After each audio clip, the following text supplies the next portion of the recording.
AFSCME. I didn't hear you. All right, that's a little bit better. How is the Buckeye State, my home state, okay? Anybody here from Cleveland? Yeah. All right. I was talking to a brother outside. Grew up in the same neighborhood I did in Cleveland, Glenville area. I have been away from Ohio since 1977, but I am and always will be a Buckeye at heart. Yeah. Now you heard Chris talk about my history here. Went to school here. I got out of Ohio State from graduate school. I worked at the Ohio Bureau of Employment Services on Front Street. I know where that is, right? And the first thing that I did when I became a state employee, sisters and brothers, you know, when I was growing up in Cleveland, my parents would sit down and talk to my brother and me. My dad was a proud member of ATU. He was a bus driver in the city of Cleveland. He was a steward for ATU. And my mother and my father always talked to us about the importance of solidarity, the importance of coming together. And when you come together, that means you have power and you have strength. So when I first became an employee of the state of Ohio in 1975, one of the first things I did after signing that employment package was to join OCSEA. That was one of the first things that I did. Because I understood then, and we didn't even have collective bargaining then. We had collective begging. But I understood the value of state workers and public service workers coming together, making our voices heard. And that's what we do every single day.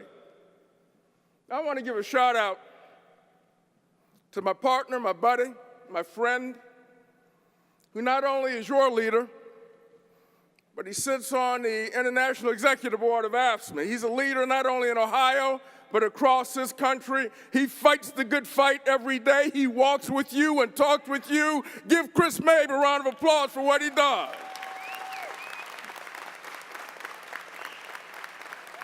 For all the other officers of OCSEA, glad to be home. You know, I want to thank you. I want to thank all of you for what you do and your commitment and dedication that you show every single day. I want to express my gratitude to all of you for what you do. Thank you for your devotion to our union. Thank you for your devotion to our values. And thank you for delivering first-class public services every single day.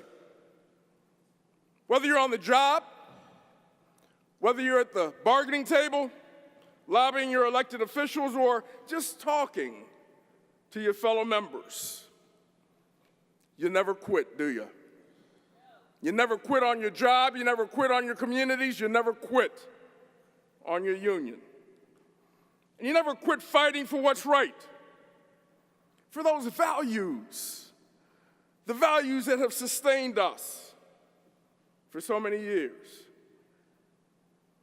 You know, I want to start off, I want to be very, very clear on this. I want to start off and I want to say, sisters and brothers, it's been a very difficult and heartbreaking few weeks for our country, for all of us.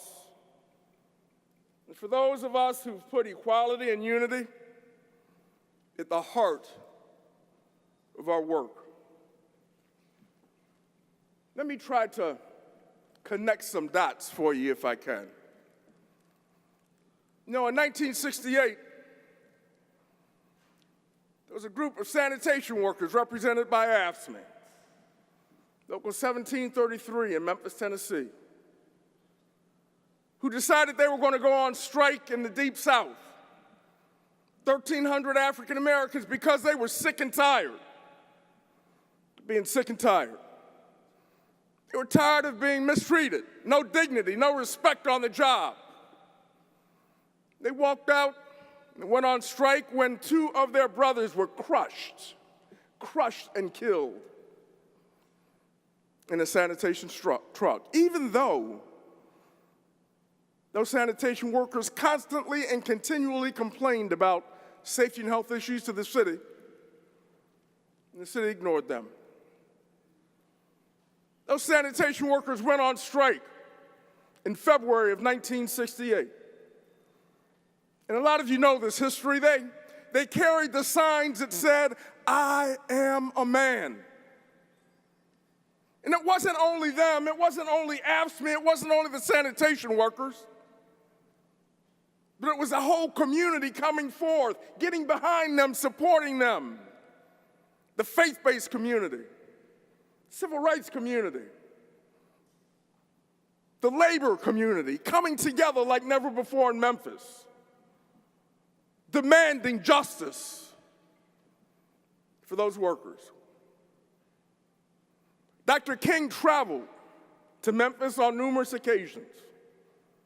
He traveled to Memphis not only to support the strike of those sanitation workers, AFSCME members, we can never forget that. But he came to Memphis because he understood the connection, the importance of linking labor rights and civil rights and economic rights and human rights. All of those rights are connected. They cannot be separate and apart. And everyone knows the story. Ultimately, Dr. King gave his life, assassinated in Memphis, Tennessee, in support of those rights, in support of those sanitation workers. That was an important day, not only for our union, but for our entire country, because people came together like never before. Next year, we're going to be going back to Memphis to commemorate the 50th year of that sanitation worker strike and the death of Dr. Martin Luther King Jr. And we're going to be having events all across the country starting this fall to talk about the importance of those rights that I just listed, that I just talked about. We're going to ask you to be involved because this is a part of our history, but this, more importantly, is a part of American history where people, the faith-based community, civil rights community, the labor community, came together and said enough was enough.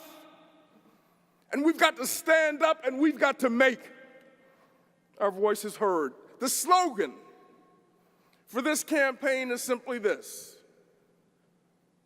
taking from the "I am a man" slogan in 1968, the slogan for the 50th commemoration is simply "I am." And this just won't be a commemoration, but it will be a call to action where all of our communities across the country come together and stand up and fight for the American dream, fight for working families all over this country. That's what this is going to be about. It's a call to action, an urgent call to revitalize communities that have been left behind, an urgent call to address issues like poverty and racism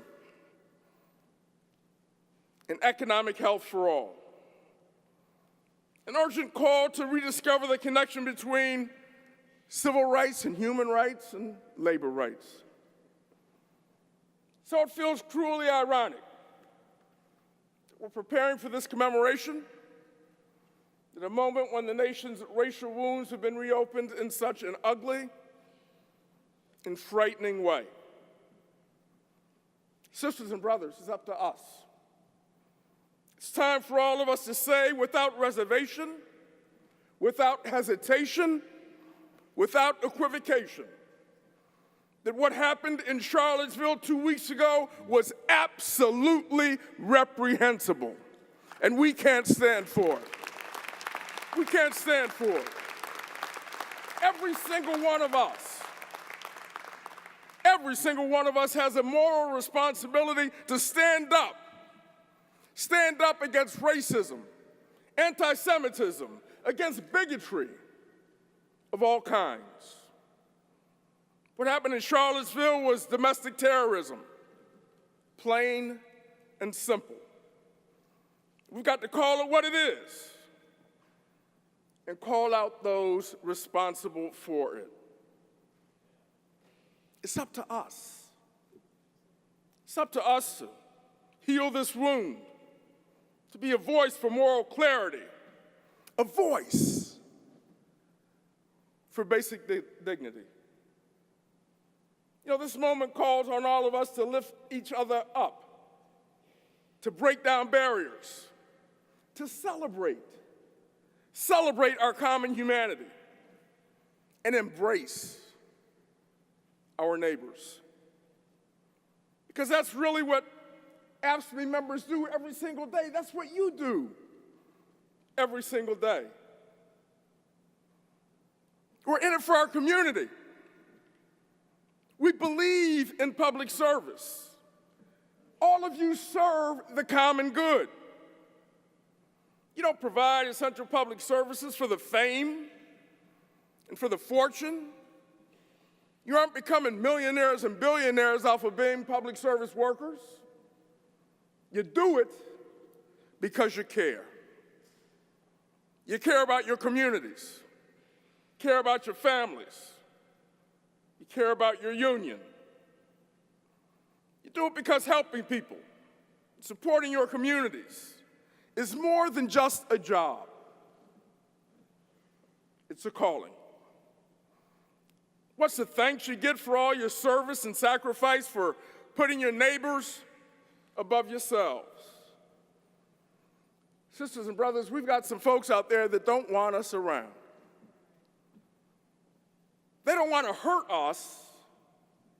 They want to take us out of the ball game completely. They don't believe in public services. They don't believe in a union movement. They don't believe in you. They demonize you and denigrate you at every turn. And here's the thanks you get. Here's what's happening right here in the state of Ohio.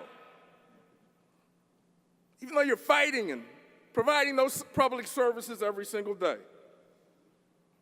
State of Ohio officials want to undercut you by outsourcing IT work to overpriced contractors, paying temp employees as much as $200 an hour, while the payroll for permanent IT bargaining unit employees is down actually by 30%. Is that right? Is that right? No. They're also sticking with Aramark, the contractor for prison food services, even though the company is ripping off taxpayers, ripping off our communities. Even though hundreds of its employees have been disciplined for unprofessional conduct. And even though OCSCA submitted a bid to provide better services for less money, it chose to contract it out. What's the thanks you get? A new budget from the legislature and Governor Kasich that hands out more tax breaks to the wealthiest Ohioans, while cutting funding to local communities, while freezing spending on higher education, while kicking thousands off of health care, including those struggling with an opiate addiction. But you, sisters and brothers, OCSCA, you continue to be that check on that greed. You continue to stand in their way. You're the ones insisting that all working people get a fair shake. Because you're the ones standing up to a rigged system that drives down wages, starves public services, and it weakens our communities. You are standing up to that. Look at what happened in Westchester, Ohio earlier this year. You could design a jurisdiction to be the perfect proving ground for right to work. This was it. Suburban, very wealthy, affluent, and yes, the hometown of John Boehner. But union members packed every meeting and talked one-on-one with the Board of Trustees to make our case. And because we made that case, because we were organized, because we were mobilized, when it was all said and done, the right to work ordinance was withdrawn. Sisters and brothers, that is OCSEA power. That is AFSCME in action. When OCSEA fights, OCSEA wins. Look at what happened in Washington, D.C. last month.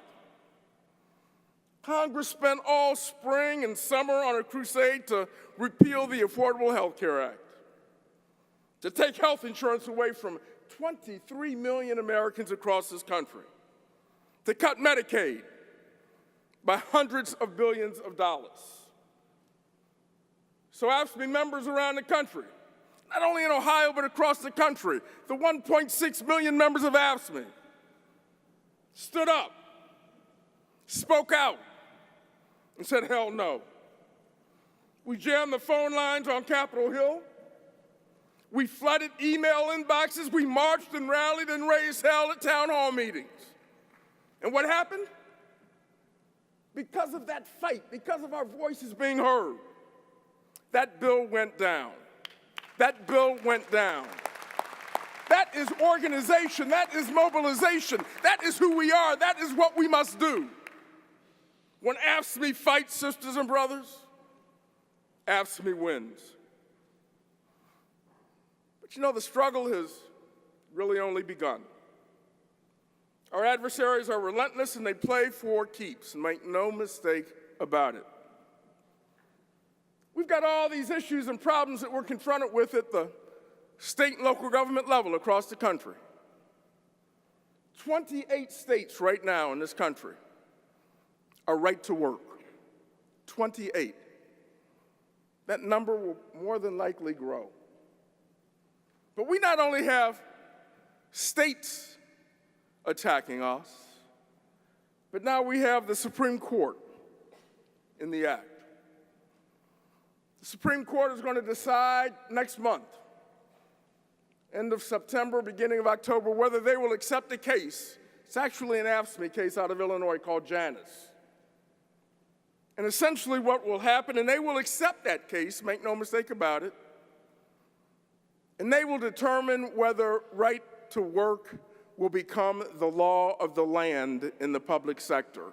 Not state by state anymore, but if the Supreme Court rules the wrong way, the entire public sector in every state across this country, including Ohio, will be right to work. They're asking the court to overturn a common sense precedent that has stood up for half a century. If you benefit from the rights and protections of a union contract, whether you're a member or not, you've got to pitch in for the cost of negotiating that contract, of being represented by the union. We have an obligation by law to represent members and non-members alike. So if the court rules against us, we're going to have our work cut out for us, sisters and brothers. It's not business as usual for us. We're preparing, quite honestly, that the Supreme Court is going to take away agency fee, and we will become a right-to-work country in the public sector. And let me just suggest this. If it happens to us, our brothers and sisters in the private sector will have a bullseye on their backs. And there could very well be federal legislation that makes the entire country right to work in the public and private sector. We've got to be prepared for this challenge, regardless of what the Supreme Court does, regardless of what our federal legislators do, regardless of what our state legislators and local legislators do. So your union has been preparing for this challenge. We've launched a program we call AFSCME Strong. Launched it a few years ago to ensure that we can continue to move forward, continue to grow, even in the choppiest of waters, so that we can thrive in any kind of political involvement, any kind of political environment. AFSCME Strong is about reinvigorating our union from the inside out, reconnecting and forging a tighter bond with members and potential members. It's back to basics for us. It's one-on-one communication, talking to our members, talking with our non-members, listening to them, throwing away those iPhones and the iPads and Facebook. All those things are good. We must use those. But nothing takes the place of one-on-one communication. So we're going back to basics. We're communicating once again with our members. And we've actually had across this country, because every affiliate, including AFSCME, is involved in this program, we've actually had 700,000 one-on-one communications with members and non-members alike. And we're going to reach that 1 million person goal. That's the goal that we set. That's what this is all about, reconnecting, rebuilding those relationships,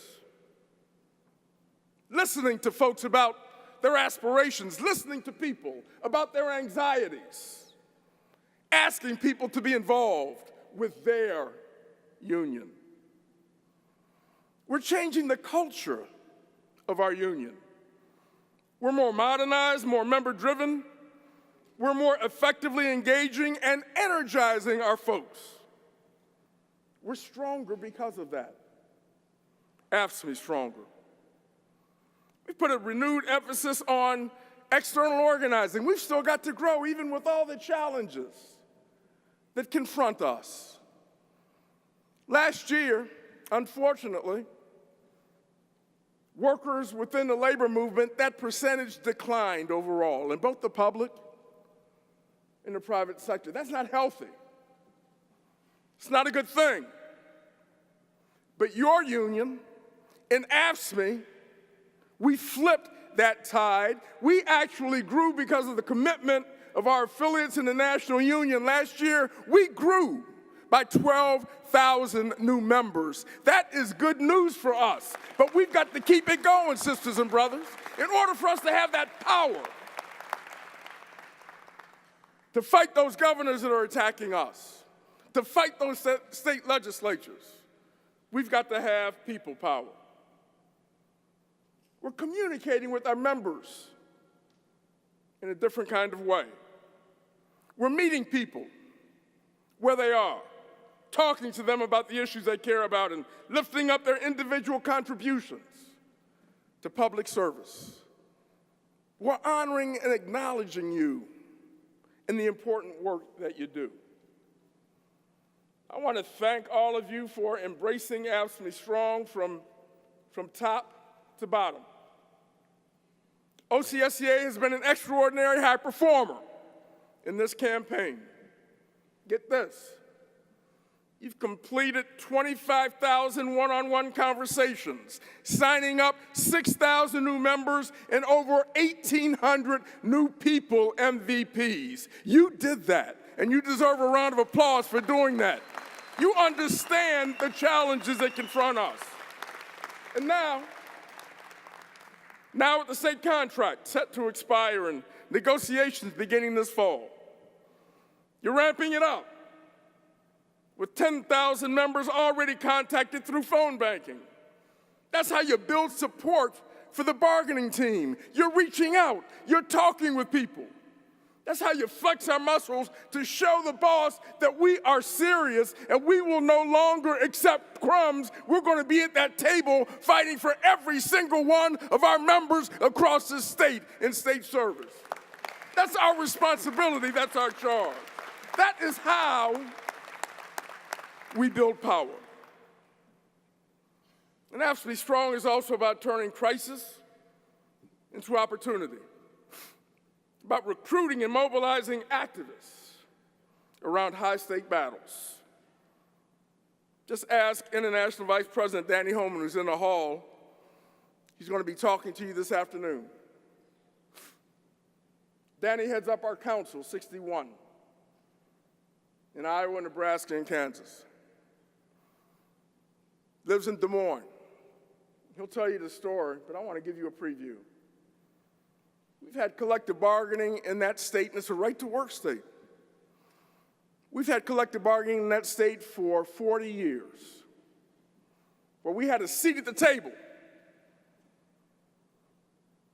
40 years ago, the collective bargaining legislation was passed by a Republican legislature and signed by a Republican governor because they understood the value of having their workers at the table, providing advice and ideas, and negotiating over wages and working conditions.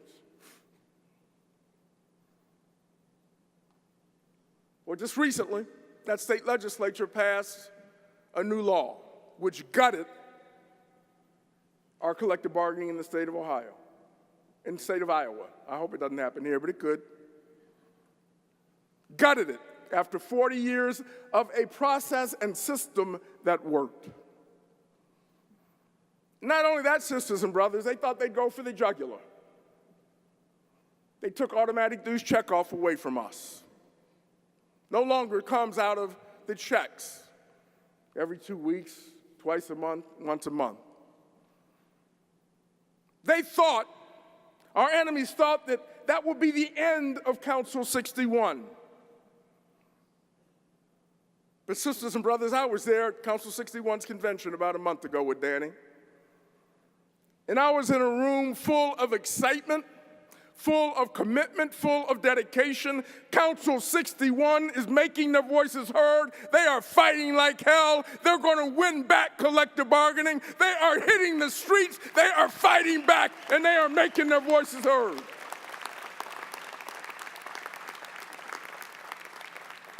We've got to be smarter. We've got to be tougher. We've got to be more engaged. That's what this battle, that's what this fight is all about. And we've got to reach out to community partners. We've got to think differently, think creatively. Here in Ohio, we tried to experiment last year in 2016, and we worked closely with a number of community allies and community groups in a number of counties in Ohio. The group was called For Our Future, where they organized. They knocked on doors, not only knocking on doors of our members, but our communities at large. People who live in the community, who are associated with the trials and tribulations of those communities. And that program worked. So we're doubling down on For Our Future in preparation for 2018. Thinking differently. Thinking outside the box. Let me tell you something, these elections will be important. And I know sometimes you don't even want to think about elections right now. But you've got a governor's race, it's up. We have an opportunity to put someone who believes in working families, believes in public service, into that governor's office. You've got a very, very important Senate race. Very good friend of mine, Sherrod Brown, who I want to tell you, he stands up for working families every single day on that Senate floor. We have got to re-elect him, although they are going to throw money, marbles, and chalk to try to defeat him, but we can't let that happen. Got elections in the Secretary of State and State Auditor. We've got to be involved. We've got to be engaged. Can't hide our heads in the sand. It's not who we are. Sisters and brothers, we've got a lot of work ahead of us. And those who want to take us out of the ball game, they aren't going to make it easy. They're going to challenge us every single day. They're going to spend all kinds of money every single day. But we've got something that they don't have, and that is you. That is your heart, and that's your soul. You know, we're used to adversity. We don't expect anything to come easy for us. For all the 80 years AFSCME has been around, we have literally had to fight for everything that we've been able to achieve. I know you. I know a lot of you personally. I know how you're feeling. I know what you believe in. And I know that you believe in your union, you believe in your communities, and you believe in a just America. You know, I'm the president of AFSCME, 1.6 million members strong across this country. And this is the best job that I could ever have, because you know what? I stand with you and walk alongside you, and you are my partners in this effort to move America forward, to promote public services, to support working families. I can't think of anyone else that I'd rather be in a foxhole with other than OCSCA and its members and the 1.6 million members of AFSCME.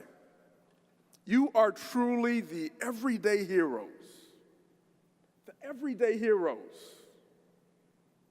that never quit. This is a fight. It's a battle. It's really a battle for our existence, the fight of our lives, a do-or-die moment for our great union. But that's all right. It's all right, sisters and brothers, because as I said, we've never run from a fight. I am ready. I've been with this union now for almost 40 years, and I feel like I'm still a baby, because I am ready to kick some ass and take some names and make my voice heard and fight like hell every single day. And you've got to feel that way too, and I know you do. We can't take anything for granted. You've got to stand up for yourselves, stand up for your families. You've got to stand up for your communities. You've got to stand up for your country, because that's who we are. We are AFSCME. We are the mean green machine. Rise up and be heard. Rise up and be heard. Rise up and be heard. Let's get to it. God bless you. Thank you very much.